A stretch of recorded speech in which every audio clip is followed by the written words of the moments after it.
Hi everyone. Today is a very special day. It's New Gear Day, as the internet likes to call it, or I'll just call it New Guitar Day. And today, well, it's a very special new guitar. Quite the story behind how I got it because I wasn't really planning to buy a guitar, but we'll get into that later, since I'm sure all of you just want to see this.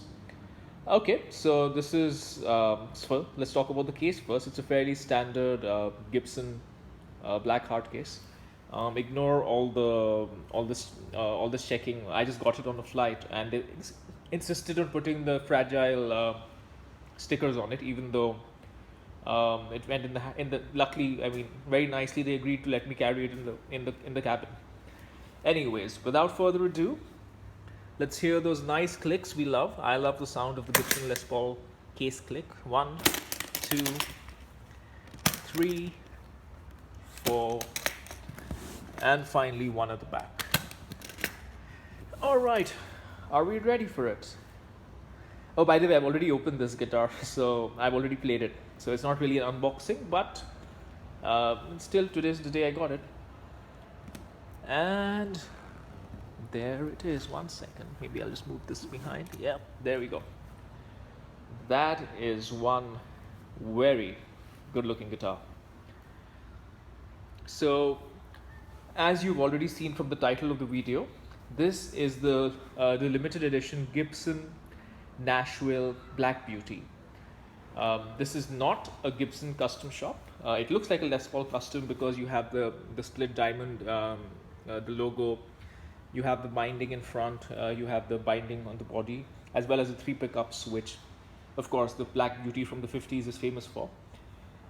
But this is just a limited run from Gibson USA itself. So, otherwise, it's fairly similar to a custom in spec, with the only difference being that you don't have binding on the back. So, you just have binding in front.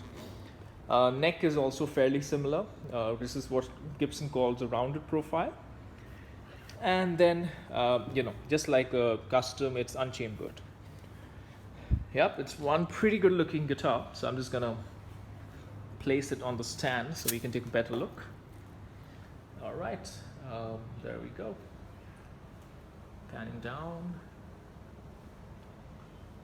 There we go. Yep. Very, very nice. So just a little bit more about this particular guitar. A limited run from Gibson USA for this year. This particular piece is number 27 out of 150. The number, of course, particularly delighted me because if you were to think about the most rock and roll number in the world, it would probably be 27, right? So yeah. Other than that, in terms of specs,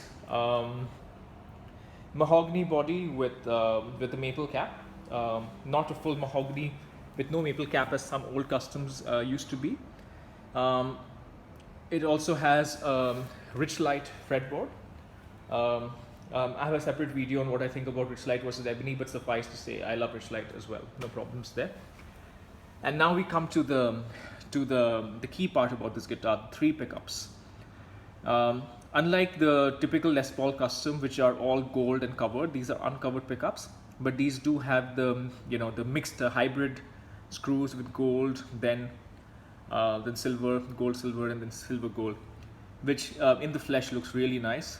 Gold hardware all around, and particular to this guitar, you also have gold frets. So you look at the fret wire; it's made from gold, actual gold. So that's brilliant, because typically fret wires turns yellow when it's oxidized. It doesn't look that good. This is already yellowish gold to begin with, so it's brilliant.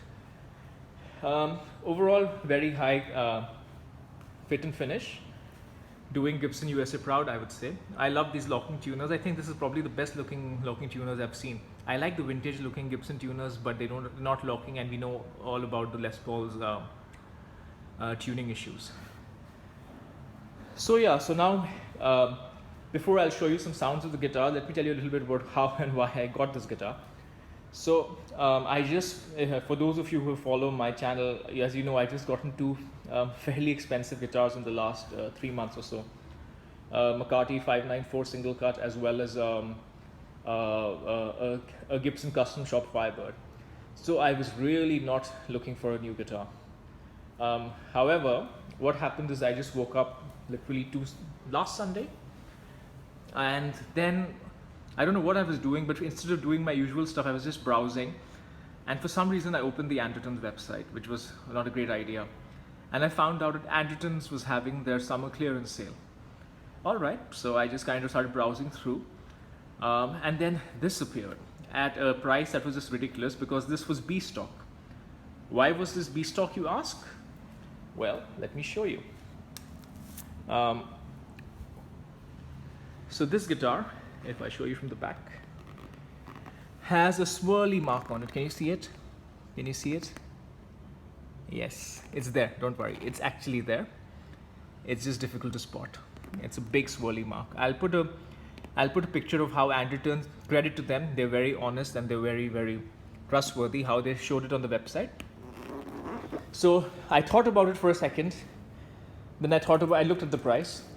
I realized, yeah, so a 3 pickup Les Paul has always been on my bucket list. I've actually been eyeing the Jimmy Page version, but that's a good $8,000-9,000, which is crazy. This was nowhere close to that, even when it's new normally. Normally new it comes to about 4,000 US. The price that I got it for was significantly lower than that because it was B stock. And as you can see, what makes it B stock isn't really much of a deal breaker, if noticeable at all. So it was a no-brainer. So without thinking, I just literally in all of 30 seconds or maybe a minute, I went and bought it. I thought that something this beautiful at that price was not going to stay for long. I just had to get it, even though I just gotten 2 very expensive guitars. Good or bad, it was a bit of a risk because that mark looked very bad in the photo as I showed you, but net I'm very happy. Out of the box, this guitar has been playing like a dream. It's very well set up, so I'm sure Andertons do their job in setting it up before they send it across, before they mail it across. And yeah, overall just a wonderful Les Paul. So yeah, let me just show you some sounds. Not a comprehensive video. I'll just probably run it through my usual, just use my camera mic, and maybe we'll do a comprehensive video later. All right, enjoy. Oops, I just realized I showed you the guitar without showing you the case candy. So why don't we have a quick look before I move on to the playing. All right, so what do we have here? Okay, so this is a Gibson 2016 model. So it has that picture of the guitar at the QA desk. Good looking guitar, even in the picture. Then you have the standard owner's manual, which comes with pretty much every Gibson I have seen. This, I'm guessing, is a certificate. Yes, it is. This guitar was built on, end of last year, November 2016. Some other stuff. This is a little pouch. I don't know what it's for. It's free. This looks quite useful. This is what's it? This is the little toolkit, Gibson toolkit. Good for truss rod adjustments. Not that I do much of those myself, but yeah, it'll be useful. And the warranty, yeah, that's it. There's some other stuff in here as well. This is the leather strap. Not very useful because it's so thin and Les Pauls are so heavy, but it's nice to look at. This pouch for storing whatever you may need to store. And yeah, that's about it. All right, on to the playing. All right, for sound, I'm just going to use my little Yamaha, whatever it's called, THR5, really good bedroom amp, probably the best amp at low volumes I've played. I'll run you through the clean tones and a few dirtier tones. So we'll start off with the neck pickup. How this guitar works is that you've got these 3 knobs are like your standard Les Paul. Volume for the neck, volume for the bridge. This is a master tone, and this is purely a volume switch for the middle pickup, which you can blend in and out regardless of position. So just to demonstrate, let's hear the neck pickup without any middle pickup blended in. So.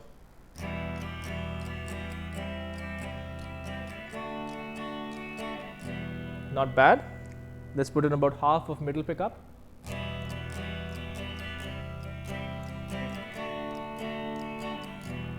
Difference is subtle. Let's put in all the middle pickup.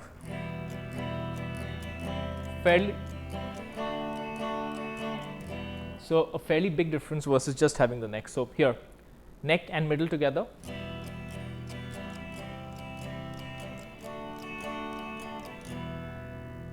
And just neck.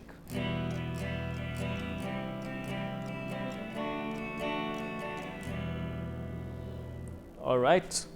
Okay, so let's do the same thing with some, probably with some strumming, sorry, with some picking instead of strumming, and I'm just going to increase the volume of the amp a little bit. It needs to be a bit louder. All right, so let's do this.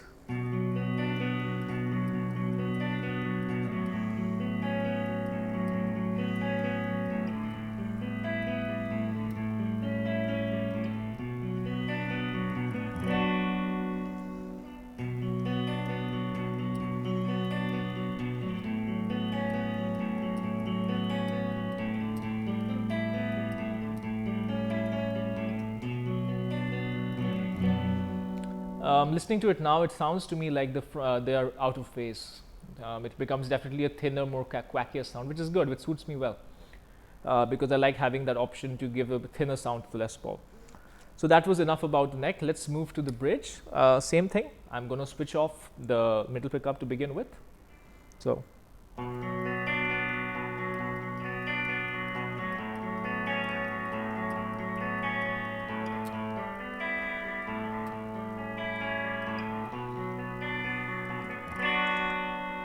Let's put in the middle. Definitely out of phase.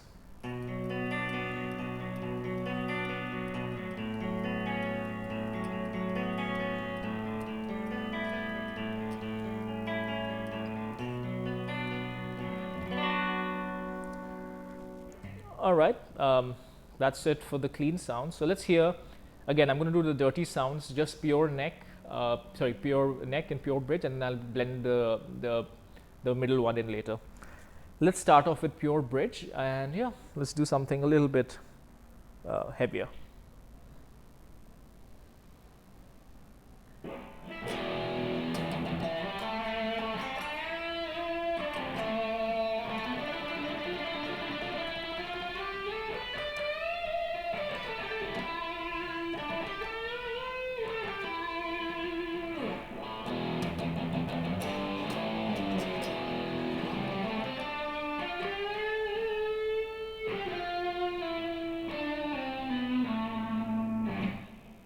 I like it.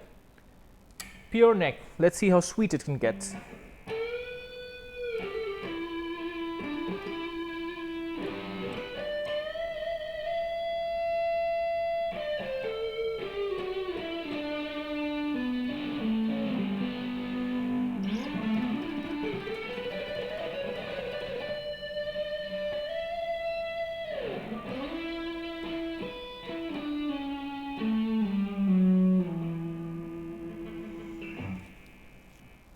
Not bad. So let's try neck with the middle one blended in. So just neck, middle blended in.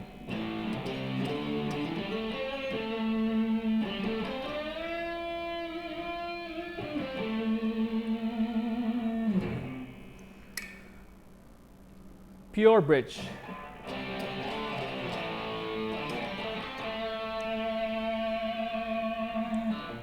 Middle blended in.